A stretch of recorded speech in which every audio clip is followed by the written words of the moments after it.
नमस्कार, target with PS Pariyar के इस ऑनलाइन प्लेटफॉर्म पर आप सभी लोगों का स्वागत है। आज के इस वीडियो में हम लोग उत्तर प्रदेश से संबंधित महत्वपूर्ण करंट अफेयर्स के भाग 2 को देखेंगे। इसके पहले का वीडियो आप लोग प्लेलिस्ट में जाकर देख सकते हैं। तो चलिए शुरू करते हैं और देखते हैं आज के महत्वपूर्ण प्रश्नों को।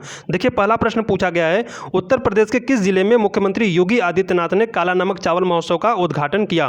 ऑप्शन दिया गया सिद्धार्थनगर, झांसी, लखनऊ या फिर सोनभद्र। तो इसका राइट आंसर होगा ऑप्शन नंबर ए, सिद्धार्थनगर। देखिए, इस महोत्सव का आयोजन वन डिस्ट्रिक्ट वन प्रोडक्ट के तहत किया गया, जिसके अंतर्गत चुनिंदा उत्पादों को बढ़ावा देकर किसानों के लिए आय के नए अवसर सृजित करना तथा आत्मनिर्भर भारत अभियान व लोकल फॉर वोकल को बढ़ावा देना है। काला नमक चावल को बुद्ध चावल भी कहा जाता है। इसके अलावा हाल ही में झांसी में स्ट्रॉबेरी महोत्सव तथा लखनऊ में गुड़ महोत्सव का भी आयोजन किया गया। चलिए हम लोग प्रश्न संख्या 2 देखते हैं। प्रश्न संख्या 2 में पूछा गया है, स्मार्ट सिटी के तहत संचालित स्मार्ट सिटी अवार्ड 2020 में राज्यों की श्रेणी में किस राज्य को शीर्ष स्थान मिला? ऑप्शन दिया गया मध्य प्रदेश, उत्तर प्रदेश, तमिलनाडु या फिर महाराष्ट्र। तो इसका राइट आंसर क्या होगा? इसका right answer option number B होगा, उत्तर प्रदेश। देखिए, केंद्रीय आवास एवं शहरी कार्य मंत्रालय द्वारा 25 जून 2021 को India smart city award contest 2020 के विजेताओं की घोषणा की गई। राज्यों की श्रेणी में उत्तर प्रदेश को देश में शीर्ष स्थान मिला है, जबकि मध्य प्रदेश दूसरे एवं तमिलनाडु तीसरे स्थान पर रहा। बात करें शहरी वर्ग की, तो शहरी वर्ग में इंदौर और सूरत को संयुक्त विजेता घोषित किया गया। इसके अलावा कोविड इनोवेशन श्रेणी में महामारी के विरुद्ध बेहतर काम करने वालों शहरों की श्रेणी में महाराष्ट्र से कल्याण एवं डोंबिवली और उत्तर प्रदेश के वाराणसी शहर को संयुक्त विजेता घोषित किया गया। प्रश्न संख्या 3 देखते हैं हम लोग। प्रश्न संख्या 3 में पूछा गया है, हाल ही में भारत के 6 स्थलों को यूनेस्को की विश्व धरोहर स्थलों की अस्थायी सूची में शामिल किया गया। इसमें उत्तर प्रदेश के किस स्थल को शामिल किया गया है? ऑप्शन दिया गया लखनऊ का इमामबाड़ा, सारनाथ, रूमी दरवाजा लखनऊ या फिर वाराणसी के गंगा घाट। तो इसका राइट आंसर क्या होगा? इसका right answer option number D होगा, वाराणसी के गंगा घाट। देखिए, इन स्थलों का नामांकन भारतीय पुरातत्व सर्वेक्षण द्वारा प्रस्तावित किया गया था। संभावित या अस्थायी सूची में वाराणसी के गंगा घाट के अलावा 5 अन्य स्थल, Satpura tiger reserve Madhya Pradesh, higher बेनकल का महापहाड़ स्थल कर्नाटक, कांचीपुरम के मंदिर तमिलनाडु, मराठा सैन्य वास्तुकला महाराष्ट्र तथा भेड़ाघाट लमेता घाट जबलपुर मध्य प्रदेश शामिल है। प्रश्न संख्या 4 देखते हैं हम लोग। इसमें पूछा गया है, हाल ही में प्रधानमंत्री नरेंद्र मोदी ने महाराजा सुहेलदेव स्मारक का उद्घाटन किया। यह किस जिले में स्थित है? ऑप्शन दिया गया बहराइच, लखनऊ, कानपुर या फिर श्रावस्ती। तो इसका राइट आंसर क्या होगा? इसका right answer option number A होगा, बहराइच। देखिए, महाराजा सुहेलदेव की जयंती के उपलक्ष्य में प्रधानमंत्री ने महाराजा सुहेलदेव स्मारक का उद्घाटन किया। इसके अलावा उन्होंने चित्तौरा झील के विकास कार्य की आधारशिला भी रखी। अगर बात करें राजा सुहेलदेव की, तो महाराजा सुहेलदेव के बारे में ऐतिहासिक जानकारी न के बराबर है। ऐसा माना जाता है कि 11वीं सदी में महमूद गजनवी के भारत पर आक्रमण के समय सालार मसूद गाजी ने बहराइच पर आक्रमण किया, लेकिन वह राजा सुहेलदेव से पराजित हुआ। लेकिन महमूद गजनवी के समकालीन इतिहासकारों ने न तो सालार मसूद गाजी का जिक्र किया है, न तो महाराजा सुहेलदेव का और न ही बहराइच का। प्रश्न संख्या 5 देखते हैं हम लोग। प्रश्न संख्या 5 में पूछा गया है, 6 जून 2021 को शिक्षा मंत्रालय द्वारा स्कूली शिक्षा में राज्यों और केंद्र शासित प्रदेशों को मापने हेतु प्रदर्शन श्रेणी सूचकांक को जारी किया गया। इसमें उत्तर प्रदेश को किस ग्रेड में शामिल किया गया है? ऑप्शन दिया गया है पहले, दूसरे, चौथे या फिर 5वें। तो इसका राइट आंसर होगा ऑप्शन नंबर सी, चौथे। देखिए, इस सूचकांक के अंतर्गत राज्यों और केंद्र शासित प्रदेशों को 70 मापदंडों में कुल 1000 अंकों पर स्कोर दिया गया है। इसमें उत्तर प्रदेश को चौथे ग्रेड में शामिल किया गया। प्रश्न संख्या 6 देखते हैं हम लोग। प्रश्न संख्या 6 में पूछा गया है कि रामायण संग्रहालय और सांस्कृतिक केंद्र की स्थापना कहाँ की जाएगी? ऑप्शन दिया गया बाराबंकी, वाराणसी, अयोध्या या फिर प्रयागराज। तो इसका राइट आंसर क्या होगा? इसका right answer option number A होगा, बाराबंकी। देखिए, अयोध्या और लखनऊ के बीच बाराबंकी में रामसनही घाट पर 10 एकड़ भूमि में अंतर्राष्ट्रीय रामायण संग्रहालय और सांस्कृतिक केंद्र की स्थापना की जाएगी। प्रश्न संख्या 7 देखते हैं। प्रश्न संख्या 7 में पूछा गया है, हाल ही में उत्तर प्रदेश सरकार ने निम्नलिखित में से किस शहर में ऑक्सीजन निगरानी प्रणाली स्थापित की है? ऑप्शन दिया गया गाजियाबाद, लखनऊ, वाराणसी या फिर गोरखपुर। तो इसका राइट आंसर क्या होगा? इसका right answer option number B होगा, लखनऊ। हम लोग अगला प्रश्न देखते हैं।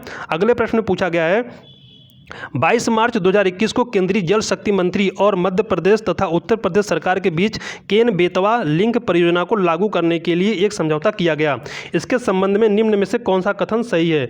ऑप्शन दिया गया है, इस परियोजना के अंतर्गत केन नदी के पानी को, यहाँ पे बेतवा होगा, ये बेतवा है, केन नदी के पानी को बेतवा नदी में भेजा जाएगा।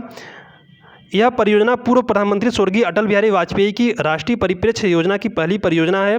इस परियोजना में दौधन बांध और एक नहर का निर्माण शामिल है, या फिर उपरोक्त सभी। तो इसका राइट आंसर क्या होगा? इसमें उपरोक्त सभी, इसमें सभी सही है।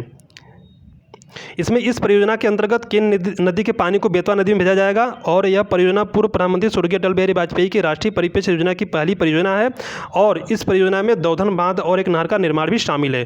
प्रश्न संख्या हम लोग 9 देखते हैं। इसमें पूछा गया है कि हाल ही में प्रधानमंत्री नरेंद्र मोदी ने पूर्वी डेडिकेटेड फ्रेट कॉरिडोर के किस खंड का उद्घाटन किया। ऑप्शन दिया गया न्यू भागपुर से new Khurja section, new Khurja से हाथरस, न्यू खुर्जा से डानकनी या फिर इनमें से कोई नहीं। तो इसका राइट आंसर क्या होगा? इसका right answer option number A होगा, न्यू भागपुर से न्यू खुर्जा सेक्शन। देखिए न्यू भागपुर से न्यू खुर्जा सेक्शन पूर्वी समर्पित मालभाड़ा गलियारा का एक भाग है। इसकी कुल लंबाई 351 किलोमीटर है। अगर बात करें पूर्वी समर्पित मालभाड़ा गलियारा की यानी कि ईस्टर्न डेडिकेटेड फ्रेट कॉरिडोर की बात करें तो यह भारतीय रेलवे द्वारा उत्तर पूर्वी भारत में माल ढुलाई के लिए एक विशिष्ट रेलवे ट्रैक है। यह पंजाब के लुधियाना के पास साहनेवाल से शुरू होकर पश्चिम बंगाल के डानकनी में समाप्त होता है। यह कुल 6 राज्यों में विस्तारित है, जिसमें उत्तर प्रदेश के अलावा अन्य 5 राज्य पंजाब, हरियाणा, बिहार, झारखंड तथा पश्चिम बंगाल है। प्रश्न संख्या 10 देखते हैं हम लोग। प्रश्न संख्या 10 में पूछा गया है कि उत्तर प्रदेश सरकार ने जमीनी खरीद विवाद और धोखाधड़ी रोकने के लिए सभी जमीनों को कितने अंक का यूनिकोड नंबर देने का निर्णय किया है। ऑप्शन दिया गया है 9 अंक, 12 अंक, 15 अंक या फिर 16 अंक। तो इसका राइट आंसर क्या होगा? इसका right answer option number D होगा, 16 अंक। हम लोग अगला प्रश्न देखते हैं।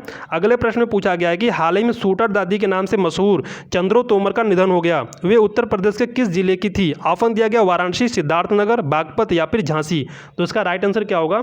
इसका right answer option number C होगा, बागपत। देखिए इन्हें विश्व का सबसे उम्रदराज निशानेबाज माना जाता है। इन्होंने 60 वर्ष की उम्र में निशानेबाजी प्रतियोगिता में भाग लेना शुरू किया था। हाल ही में उत्तर प्रदेश सरकार ने नोएडा में स्थापित शूटिंग रेंज का नाम बदलकर चंद्रो तोमर करने की घोषणा की है। चलिए हम लोग अगला प्रश्न देखते हैं। प्रश्न संख्या 12। इसमें पूछा गया कि हाल ही में ग्रीन म्यूनिसिपल बॉन्ड जारी करने वाला देश का पहला नगर निगम कौन है। ऑप्शन दिया गया गाजियाबाद नगर निगम, गुवाहाटी नगर निगम, पटना नगर निगम या फिर कोरबा नगर निगम। तो इसका राइट आंसर क्या होगा? इसका राइट आंसर होगा ऑप्शन नंबर ए, गाजियाबाद नगर निगम। प्रश्न संख्या 13 देखते हैं हम लोग। प्रश्न संख्या 13 में पूछा गया है कि हाल ही में कहाँ पर श्री राम यूनिवर्सिटी बनाने की घोषणा की गई। ऑप्शन दिया गया गोरखपुर, वाराणसी, अयोध्या या फिर लखनऊ। तो इसका राइट आंसर क्या होगा? इसका राइट आंसर होगा ऑप्शन नंबर सी, अयोध्या। इसकी जो घोषणा की गई थी वह उप मुख्यमंत्री दिनेश शर्मा द्वारा की गई थी। प्रश्न संख्या 14 देखते हैं हम लोग। प्रश्न संख्या 14 में पूछा गया है कि शहनाई उत्सव का आयोजन कहाँ किया गया। ऑप्शन दिया गया लखनऊ, वाराणसी, एटा या फिर सीतापुर। तो इसका राइट आंसर क्या होगा? इसका right answer option number B होगा, वाराणसी। देखिए वन डिस्ट्रिक्ट वन प्रोडक्ट कार्यक्रम के तहत इसका आयोजन वाराणसी में किया गया था। प्रश्न संख्या 15 देखते हैं हम लोग। प्रश्न संख्या 15 में पूछा गया है देश का पहला वर्चुअल मॉल खोलने वाला पहला राज्य कौन बनेगा। तो इसका ऑप्शन दिया गया गुजरात, महाराष्ट्र, उत्तर प्रदेश या फिर हरियाणा। तो इसका राइट आंसर होगा ऑप्शन नंबर सी, उत्तर प्रदेश। देखिए इस एग्जीबिशन मॉल से देश विदेश के कारोबारी घर बैठे ऑर्डर देकर अपने उत्पादों की खरीद बिक्री कर सकेंगे। इस मॉल को खोलने और संचालन में फिक्की का सहयोग लिया जा रहा है। हम लोग अगला प्रश्न देखते हैं। अगले प्रश्न में पूछा गया है कि बाल सेवा योजना के अंतर्गत उत्तर प्रदेश सरकार कोरोना से अनाथ बच्चों को कितने रुपए की वित्तीय सहायता प्रदान करेगी। ऑप्शन दिया गया है 4000 रुपये, 2000 रुपये, 3000 रुपये या फिर 3500 रुपये। तो इसका राइट आंसर क्या होगा? इसका राइट आंसर होगा ऑप्शन नंबर ए, 4000 रुपये। प्रश्न संख्या 17 देखते हैं। प्रश्न संख्या 17 में पूछा गया है उत्तर प्रदेश का कौन सा जिला राज्य का पहला कोरोना मुक्त जिला बना। ऑप्शन दिया गया सोनभद्र, कानपुर, महोबा या फिर लखनऊ। तो इसका राइट आंसर होगा option number C, Mahoba. Mahoba Uttar Pradesh राज्य का पहला जिला है जो कि कोरोना मुक्त बना है। प्रश्न संख्या 18 देखते हैं। इसमें पूछा गया है हाल ही में उत्तर प्रदेश के नए पुलिस महानिदेशक कौन नियुक्त हुए हैं। ऑप्शन दिया गया राजीव कुमार, मुकुल गोयल, मलखान सिंह या फिर वीरेंद्र कुमार। तो इसका राइट आंसर क्या है? इसका right answer option number B है, मुकुल गोयल। प्रश्न संख्या 19 देखते हैं हम लोग। प्रश्न संख्या 19 में पूछा गया कि ई पंचायत पुरस्कार 2021 किस राज्य को प्रदान किया गया। ऑप्शन दिया गया बिहार, गुजरात, उत्तर प्रदेश या फिर आंध्र प्रदेश। तो इसका राइट आंसर क्या होगा? इसका राइट आंसर होगा ऑप्शन नंबर सी, उत्तर प्रदेश। देखिए उत्तर प्रदेश सरकार ने प्रथम श्रेणी के तहत ई पंचायत पुरस्कार 2021 रैंकिंग जीती। यह पुरस्कार केंद्र द्वारा विकसित ई अनुप्रयोगों और राज्य सरकार द्वारा विकसित अन्य अनुप्रयोगों को लागू करने में यूपी के प्रयासों को मान्यता देता है। हम लोग अगला प्रश्न देखते हैं। अगले प्रश्न में पूछा गया कि हाल ही में उत्तर प्रदेश लोक सेवा आयोग के अध्यक्ष के रूप में किसे नियुक्त किया गया। ऑप्शन दिया गया संजय श्रीनेत, संजय यादव, संजय खत्री या फिर मुकुल गोयल। तो इसका राइट आंसर क्या होगा? इसका राइट आंसर होगा option number A, Sanjay Shrinate. हम लोग अगला प्रश्न देखते हैं। अगला प्रश्न पूछा गया है उत्तर प्रदेश सरकार ने युवाओं को स्वरोजगार व रोजगार से संबंधित जानकारी प्रदान करने के लिए कौन सा ऐप लॉन्च किया? ऑप्शन दिया गया उद्यम सारथी, रोजगार आपका, उत्तर प्रदेश रोजगार या फिर इनमें से कोई नहीं। तो इसका राइट आंसर क्या होगा? इसका right answer option number A होगा, उद्यम सारथी। देखिए, उत्तर प्रदेश सरकार ने 24 जनवरी 2021 को युवाओं को स्वरोजगार का सबसे हाईटेक प्लेटफॉर्म देने के लिए उद्यम सारथी ऐप को लॉन्च किया। उद्यम सारथी ऐप के जरिए लोग अलग अलग विभागों और क्षेत्र में रोजगार और व्यवसाय के उपलब्ध अवसरों की सूची या फिर पूरी जानकारी प्राप्त कर सकेंगे। चलिए प्रश्न संख्या 22 देखते हैं हम लोग। प्रश्न संख्या 22 में पूछा गया है कि देश का सबसे बड़ा अत्याधुनिक कन्वेंशन सेंटर रुद्राक्ष कहां बनकर तैयार हुआ? ऑप्शन दिया गया वाराणसी, लखनऊ, नोएडा या फिर अयोध्या। तो इसका राइट आंसर क्या होगा? इसका राइट आंसर ऑप्शन नंबर ई होगा, वाराणसी। देखिए, यह रुद्राक्ष सेंटर भारत और जापान दोस्ती का प्रतीक है। इसकी नींव दिसंबर 2015 में तत्कालीन जापानी प्रधानमंत्री शिंजो अबे के भारत दौरे के समय पड़ी थी। इसमें जापानी और भारतीय वास्तु शैलियों का संगम दिखता है। सेंटर का छत शिवलिंग आकार का है तथा इसके बाहरी हिस्से में 108 रुद्राक्ष है। प्रश्न संख्या हम लोग 23 देखते हैं। प्रश्न संख्या 23 में पूछा गया है, हाल ही में कहां पर उत्तर प्रदेश का पहला स्काई वॉक बनाए जाने की घोषणा हुई है? ऑप्शन दिया गया वाराणसी, कानपुर, गाजियाबाद, मेरठ या फिर वाराणसी। तो इसका राइट आंसर क्या होगा? इसका right answer option number D होगा, वाराणसी। प्रश्न संख्या 24 देखते हैं। प्रश्न संख्या 24 में पूछा गया है, हाल ही में मानव रहित हेलीकॉप्टर विभ्रम किसके द्वारा तैयार किया गया? भारतीय सेना, DRDO, सॉरी यहाँ पे IIT होगा, IIT कानपुर या फिर इनमें से कोई नहीं। तो इसका राइट आंसर क्या होगा? इसका right answer option number C होगा, IIT कानपुर। देखिए, इस मानव रहित हेलीकॉप्टर का वजन 7 किलोग्राम है। विभ्रम के माध्यम से दूर दराज और पहाड़ी इलाकों में आपातकालीन स्थिति में मेडिकल किट जैसी उपयोगी वस्तुओं को समय पर पहुंचाया जा सकता है। प्रश्न संख्या 25 देखते हैं हम लोग। प्रश्न संख्या 25 में पूछा गया है, हाल ही में मुख्यमंत्री योगी आदित्यनाथ ने अर्जुन सहायक परियोजना के शुभारंभ की घोषणा की। इसके संबंध में निम्नलिखित में से कौन सा सही है? ऑप्शन दिया गया है, इसकी घोषणा मुख्यमंत्री द्वारा 11 मार्च 2021 को की गई। यह 2600 करोड़ रुपये लागत की सिंचाई परियोजना है जो धसान नदी पर निर्माणाधीन है। ये बहुत महत्वपूर्ण है, धसान नदी पर निर्माणाधीन है। या फिर यह परियोजना बांदा, महोबा और हमीरपुर के किसानों को सिंचाई की सुविधा प्रदान करेगी, या फिर उपरोक्त सभी। तो इसका राइट आंसर क्या होगा? इसका right answer option number D होगा, उपरोक्त सभी। इसकी घोषणा मुख्यमंत्री द्वारा 11 मार्च 2021 को की गई थी। यह 2600 करोड़ रुपए की लागत की सिंचाई परियोजना है जो धसान नदी पर निर्माणाधीन है। और इसके अलावा यह परियोजना बांदा, महोबा और हमीरपुर के किसानों को सिंचाई की सुविधा प्रदान करेगी। हम लोग अगला प्रश्न देखते हैं। अगले प्रश्न में पूछा गया है, ईज ऑफ लिविंग इंडेक्स 2021 में उत्तर प्रदेश के कुल कितने शहरों को शामिल किया गया है? ऑप्शन दिया गया है 14, 20, 25 या फिर 27। तो इसका राइट आंसर क्या होगा? इसका right answer option number A होगा, 14। चलिए प्रश्न संख्या 27 देखते हैं। प्रश्न संख्या 27 में पूछा गया है कि भारत का पहला शहरी सहकारी बैंक जिसे भारतीय रिजर्व बैंक से एक स्मॉल फाइनेंस बैंक के रूप में संचालन करने के लिए लाइसेंस मिला। ऑप्शन दिया गया शिवालिक बैंक, नूतन सहकारी बैंक, अल्मोड़ा शहरी सहकारी बैंक लिमिटेड या फिर इनमें से कोई नहीं। तो इसका राइट आंसर क्या होगा? इसका right answer option number A होगा, शिवालिक बैंक। देखिए, उत्तर प्रदेश में स्थित Shivalik mercantile cooperative bank Bharat का पहला शहरी सहकारी बैंक बन गया जिसे रिजर्व बैंक ऑफ इंडिया से एक स्मॉल फाइनेंस बैंक के रूप में संचालन करने के लिए लाइसेंस प्राप्त हुआ है। हम लोग अगला प्रश्न देखते हैं। अगले प्रश्न में पूछा गया है, उत्तर प्रदेश के किस शहर की UNDP द्वारा विकास मॉडल के रूप में प्रशंसा की गई? ऑप्शन दिया गया चंदौली, सोनभद्र, ए और बी दोनों या फिर इनमें से कोई नहीं। तो इसका राइट आंसर क्या होगा? इसका राइट आंसर होगा ऑप्शन नंबर सी, ए और बी दोनों। देखिए, इन दो जिलों के अलावा फतेहपुर के विकास कार्यों की भी प्रशंसा UNDP द्वारा की गई है। प्रश्न संख्या हम लोग 29 देखते हैं। प्रश्न संख्या 29 में पूछा गया कि हाल ही में मुख्यमंत्री योगी आदित्यनाथ द्वारा बंडई बांध का उद्घाटन कहाँ किया गया? ऑप्शन दिया गया ललितपुर, मैनपुरी, अमेठी या फिर बहराइच। तो इसका राइट आंसर क्या होगा? इसका right answer option number A होगा, ललितपुर। ललितपुर में हाल ही में मुख्यमंत्री योगी आदित्यनाथ द्वारा बंडई बांध का उद्घाटन किया गया। प्रश्न संख्या 30 देखते हैं हम लोग। प्रश्न संख्या 30 में पूछा गया है कि ग्राम उजाला योजना की शुरुआत उत्तर प्रदेश के किस जिले से की गई? ऑप्शन दिया गया मिर्जापुर, जौनपुर, वाराणसी या फिर हरदोई। तो इसका राइट आंसर क्या होगा? इसका right answer option number C होगा, वाराणसी।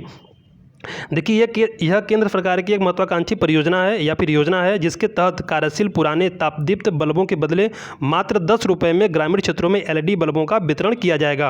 उत्तर प्रदेश सरकार द्वारा इसकी शुरुआत मार्च 2021 में वाराणसी जिले से की गई। अगर बात करें भारत सरकार की, तो भारत सरकार द्वारा जब इसकी योजना की शुरुआत की गई थी तो इसको सबसे पहले बिहार के आरा जिले से शुरू की गई थी। चलिए प्रश्न संख्या 31 देखते हैं हम लोग। प्रश्न संख्या 31 में पूछा गया है कि उत्तर प्रदेश सरकार ने कब तक राज्य की सभी ग्राम पंचायतों को ब्रॉडबैंड से जोड़ने का लक्ष्य निर्धारित किया किया है? ऑप्शन दिया गया 31 दिसंबर 2022, 2 अक्टूबर 2021, 5 दिसंबर 2021 या फिर 2 अक्टूबर 2022। तो इसका राइट आंसर होगा ऑप्शन नंबर ए 31 दिसंबर 2022। प्रश्न संख्या 32 देखते हैं हम लोग। प्रश्न संख्या 32 में पूछा गया कि हाल ही में उत्तर प्रदेश कैडर के किस पूर्व IAS अधिकारी को चुनाव आयुक्त नियुक्त किया गया है? ऑप्शन दिया गया कमल त्यागी, मोगन कुमार, राज बर्मन या फिर अनूप चंद्र पांडे। तो इसका right answer option number D होगा, अनूप चंद्र पांडे। देखिए, उत्तर प्रदेश कैडर के रिटायर्ड IAS अधिकारी अनूप चंद्र पांडे उत्तर प्रदेश के मुख्य सचिव और नेशनल ग्रीन ट्रिब्यूनल के सदस्य रह चुके हैं। बता दें कि हाल में वर्तमान में मुख्य चुनाव आयुक्त सुशील चंद्रा हैं। प्रश्न संख्या हम लोग 33 देखते हैं। प्रश्न संख्या 33 में पूछा गया है कि हाल ही में किसे उत्तर प्रदेश मानवाधिकार आयोग के अध्यक्ष के रूप में नियुक्त किया गया? ऑप्शन दिया गया श्रीमती आशा तिवारी, न्यायमूर्ति VK नारायण, तरुण गोयल या फिर संजय यादव। तो इसका राइट आंसर क्या होगा? इसका राइट आंसर होगा ऑप्शन नंबर बी, न्यायमूर्ति VK नारायण। हम लोग अगला प्रश्न देखते हैं। अगले प्रश्न में पूछा गया कि हाल ही में किसे उत्तर प्रदेश मानवाधिकार आयोग के अध्यक्ष के रूप में नियुक्त किया गया है? ऑप्शन दिया गया श्रीमती आशा तिवारी, न्यायमूर्ति VK। ये प्रश्न हो चुका है। हम लोग अगला प्रश्न देखते हैं। प्रश्न संख्या 34। इसमें पूछा गया कि हाल ही में उत्तर प्रदेश के किस शहर में फॉरेंसिक साइंस इंस्टीट्यूट बनाए जाने की घोषणा की गई? ऑप्शन दिया गया कानपुर, नोएडा, लखनऊ या फिर महाराजगंज। तो इसका राइट आंसर क्या होगा? इसका राइट आंसर होगा ऑप्शन नंबर सी, लखनऊ। देखिए, लखनऊ के सरोजनी नगर में 50 एकड़ भूमि में इस इंस्टीट्यूट का निर्माण कराया जाएगा।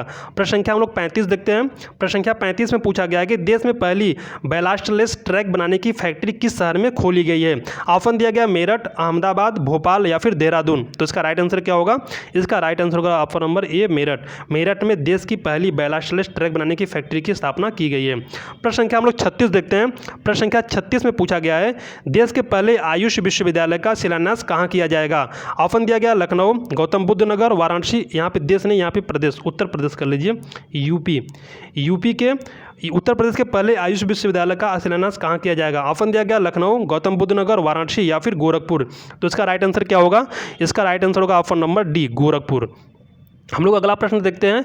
अगला प्रश्न पूछा गया है प्रश्न संख्या 37। इसमें पूछा गया है कि मध्य प्रदेश का वह रेलवे स्टेशन, उत्तर प्रदेश का वह रेलवे स्टेशन जिसका नाम बदलकर रानी लक्ष्मीबाई स्टेशन करने का निर्णय राज्य सरकार ने लिया है। ऑप्शन दिया गया है Jhansi railway station, Mahoba railway station, Shamli railway station या फिर बांदा रेलवे स्टेशन। तो इसका राइट आंसर क्या होगा? इसका right answer option number A होगा, झांसी रेलवे स्टेशन। प्रश्न संख्या हम लोग 38 देखते हैं। प्रश्न संख्या 38 में पूछा गया है वाराणसी के मंडुआडीह रेलवे स्टेशन का नाम बदलकर क्या कर दिया गया है? ऑप्शन दिया गया Banaras city railway station, Banaras railway station, Varanasi station या फिर काशी स्टेशन। तो इसका राइट आंसर क्या होगा? इसका right answer option number B होगा, बनारस रेलवे स्टेशन। चलिए प्रश्न संख्या हम लोग 39 देखते हैं। प्रश्न संख्या 39 में पूछा गया है हाल ही में किस राज्य सरकार ने जनसंख्या नियंत्रण विधेयक 2021 तैयार किया है? ऑप्शन दिया गया उत्तर प्रदेश, बिहार, असम या फिर केरल। तो इसका राइट आंसर होगा option number A, Uttar Pradesh. देखिए, यूपी स्टेट लॉ कमीशन ने उत्तर प्रदेश पॉपुलेशन बिल 2021 जारी किया। प्रस्तावित कानून 2 चाइल्ड पॉलिसी को बढ़ावा देता है। यह कानून यूपी में रहने वाले उन सभी विवाहित दंपति पर लागू होगा जिसमें लड़के की उम्र 21 वर्ष और लड़की की उम्र कम से कम 18 वर्ष हो। इस कानून का पालन करने वालों को कुछ सुविधाएं प्रदान की जाएगी, जबकि इसका पालन न करने वालों को कुछ सुविधाएं से वंचित की जाएगी। चलिए हम लोग प्रश्न संख्या देखते हैं 40, जो आज का अंतिम प्रश्न है। इसमें पूछा गया है कि हाल ही में उत्तर प्रदेश पिछड़ा वर्ग आयोग के अध्यक्ष कौन बने? ऑप्शन दिया गया जसवंत सैनी, तरुण गोयल, संजय यादव या फिर कपिल मिश्रा। तो इसका राइट आंसर क्या होगा? इसका right answer option number A होगा, जसवंत सैनी। जसवंत सिंह सैनी को जहां पिछड़ा वर्ग आयोग का अध्यक्ष बना नियुक्त किया गया, वहीं हीरा ठाकुर और प्रभुनाथ चौहान को इस आयोग का उपाध्यक्ष बनाया गया है। ये रहे आज के महत्वपूर्ण 40 प्रश्न। अगर आप लोगों को वीडियो अच्छा लगा हो तो इसको अधिक से अधिक शेयर करें। वीडियो को आप लोग कितने प्रश्न नहीं करते हैं इसको कमेंट में जरूर लिखिए। धन्यवाद।